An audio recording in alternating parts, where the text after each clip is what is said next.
আসসালামু আলাইকুম সুপ্রিয় দর্শক। আজকের এই বিশেষ প্রতিবেদনে আমরা বাংলাদেশের পেনশন ব্যবস্থার একটি অত্যন্ত গুরুত্বপূর্ণ ও দূরদর্শী দিক নিয়ে আলোচনা করব। আজ আমরা পেছনে তাকাবো না, সামনে তাকাবো। আজকের প্রশ্ন হলো, বাংলাদেশের পেনশন ব্যবস্থা ভবিষ্যতে কেমন হওয়া উচিত? আগামী 10, 20 বা 30 বছরে এই ব্যবস্থাকে কোথায় নিয়ে যেতে হবে? বর্তমানে যে সংস্কার হচ্ছে তার ভিত্তির উপর দাঁড়িয়ে আমরা কী ধরনের পেনশন ব্যবস্থার স্বপ্ন দেখতে পারি? পেনশন পুনঃসমর্পণের সময়সীমা কমানোর মতো সাম্প্রতিক সিদ্ধান্তগুলো একটি দীর্ঘ যাত্রা শুরু। সেই যাত্রার গন্তব্যটা কেমন হওয়া উচিত সেটাই আজ আমরা বিস্তারিতভাবে আলোচনা করব।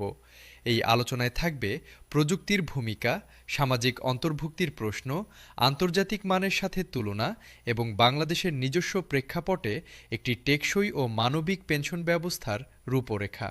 তাই শুরু থেকে শেষ পর্যন্ত মনোযোগ দিয়ে দেখুন, কারণ আজকের এই আলোচনা কেবল পেনশনারদের জন্য নয়, এটি আমাদের সমাজের প্রতিটি মানুষের জন্য প্রাসঙ্গিক। ভবিষ্যতের পেনশন ব্যবস্থার রূপরেখা তৈরি করতে হলে প্রথমে বুঝতে হবে আগামী দিনের বাংলাদেশ কেমন হবে।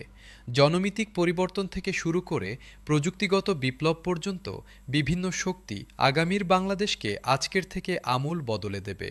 আগামী ৩০ বছরে বাংলাদেশের বয়স্ক জনগোষ্ঠীর অনুপাত উল্লেখযোগ্যভাবে বাড়বে। চিকিৎসা বিজ্ঞানের অগ্রগতিতে মানুষের গড় আয়ু বাড়ছে। যারা আজ ৫০-এর কাছাকাছি তারা হয়তো ৮০ বা ৯০ বছর পর্যন্ত বাঁচবেন। এর মানে হলো পেনশনারদের সংখ্যা বাড়বে এবং প্রতিটি পেনশনার আরও দীর্ঘ সময় পেনশন পাবেন। এই পরিবর্তনের জন্য আগে থেকেই প্রস্তুত না হলে ভবিষ্যতে পেনশন ব্যবস্থায় বড় সংকট দেখা দেবে। একই সাথে বাংলাদেশ দ্রুত একটি মধ্যম আয়ের দেশে পরিণত হচ্ছে। মানুষের প্রত্যাশার মান বাড়ছে। একজন পেনশনার এখন শুধু বেঁচে থাকতে চান না, তিনি মর্যাদার সাথে বাঁচতে চান। এই উচ্চতর প্রত্যাশা পূরণ করতে হলে পেনশন ব্যবস্থাকেও উচ্চতর মানে নিয়ে যেতে হবে। ভবিষ্যতের পেনশন ব্যবস্থা হতে হবে এমন যা একজন পেনশনারকে শুধু বেঁচে থাকার সুযোগ নয়, একটি পরিপূর্ণ ও সম্মানজনক জীবনযাপনের নিশ্চয়তা দেবে। ঢাকা বিশ্ববিদ্যালয়ের সামাজিক বিজ্ঞান অনুষদের একজন অধ্যাপক বললেন, আমাদের পেনশন ব্যবস্থাকে ভবিষ্যৎমুখী করতে হলে এখনই বড় পরিবর্তনের পরিকল্পনা করতে হবে। আগামী ৩০ বছরে বাংলাদেশের চিত্র আমূল বদলে যাবে। বয়স্ক মানুষের সংখ্যা বাড়বে, প্রযুক্তির ব্যবহার বাড়বে, মানুষের প্রত্যাশা বাড়বে।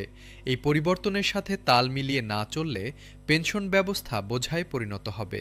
তাই এখনই দীর্ঘমেয়াদী পরিকল্পনা করা অত্যন্ত জরুরি।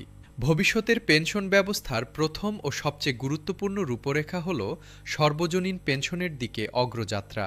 বর্তমানে বাংলাদেশে শুধু